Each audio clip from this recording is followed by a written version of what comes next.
Amidst the sprawling golden sea of sand dunes, Desert Stream Plaza stood as an oasis of modernity, a cutting-edge marvel that dared to merge the natural and commercial worlds. This architectural phenomenon became the first mall in history to feature a meandering river coursing through its gleaming marble corridors. Visitors flocked from all over, mesmerized not just by the exotic retail experiences, but also by the idyllic opportunity to lounge by the riverbank, their feet dipped in the water as they cooled off from the scorching desert sun.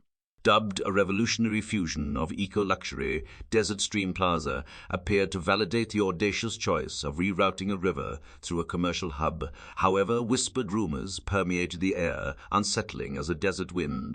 They said the river had been diverted from a remote basin, rumored to be a breeding ground for crocodiles. To most, this seemed too outlandish. The majestic allure of Desert Stream was too strong to consider the absurd.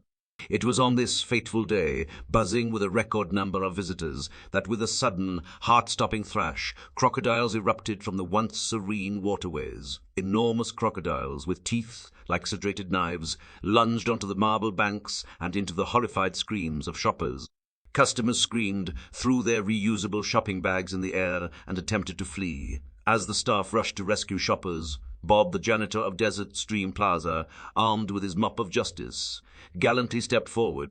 In his eyes, this was the moment he had been waiting for, the moment where his trusty mop would shine as an instrument of salvation. With his heart pounding, he lunged toward a crocodile that had just skidded onto the marble floor near a group of terrified shoppers.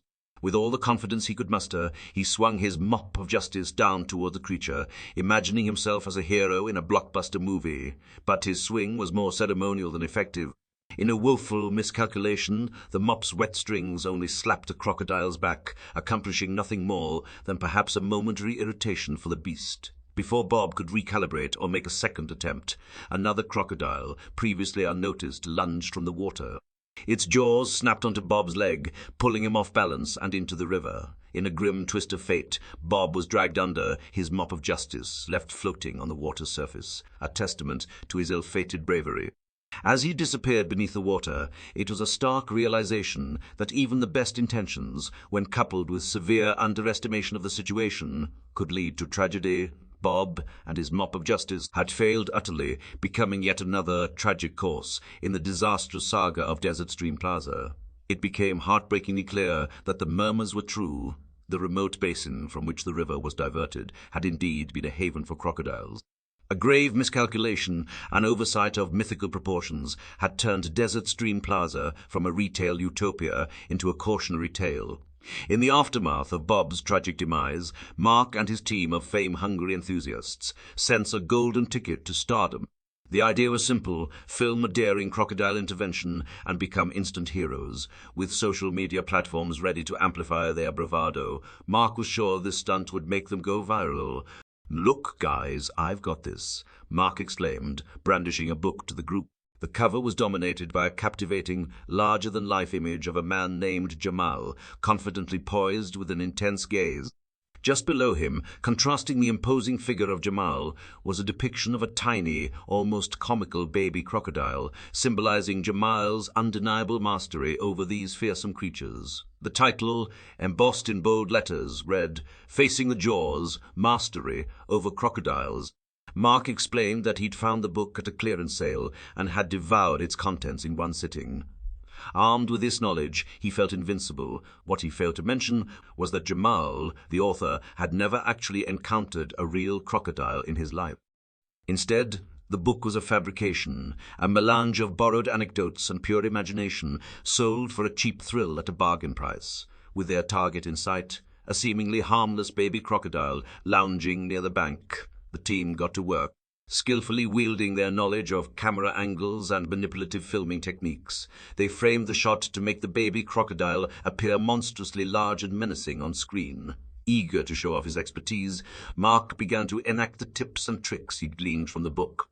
He mimicked the stance and tried to display dominance as Jamal had described. The camera crew zoomed in, capturing every step with precision. But nature is unpredictable. As Mark's foot splashed in the water, there was a sudden, violent ripple behind them. A gargantuan crocodile, presumably the baby's mother, emerged from the depths, jaws agape. Panic ensued. Mark's team, blinded by fear and desperate to escape, pushed and shoved each other. It was a grotesque display of every man for himself. Their so-called unity crumbled, replaced by sheer primal survival. Mark, in sheer horror, threw the book at the crocodile, but to no avail. It was a pathetic last attempt at defending himself with Jamal's falsehoods. The camera, now abandoned by the crew, captured the chaos. The recording continued, providing a haunting reminder of the danger of hubris and the heavy price of seeking fame without substance. The live stream of the fiasco at Desert Stream spread like wildfire. The viral video became a grim reminder of the consequences of ignorance, blind ambition, and the reliance on false information. As the chaos unfolded, another figure emerged from the crowd, a tall, commanding presence that drew the attention of those nearby. Al-Shabaab, a visionary with a penchant for unconventional design, had been observing the events from a discreet distance. As the mastermind behind Desert Stream Plaza's unique integration of river and retail, he possessed an unmatched mastery over the structure, knowing its every facet far beyond anyone else's comprehension. But beyond the architectural marvel he had brought to life, Al-Shabaab was known for his quick thinking and problem-solving acumen.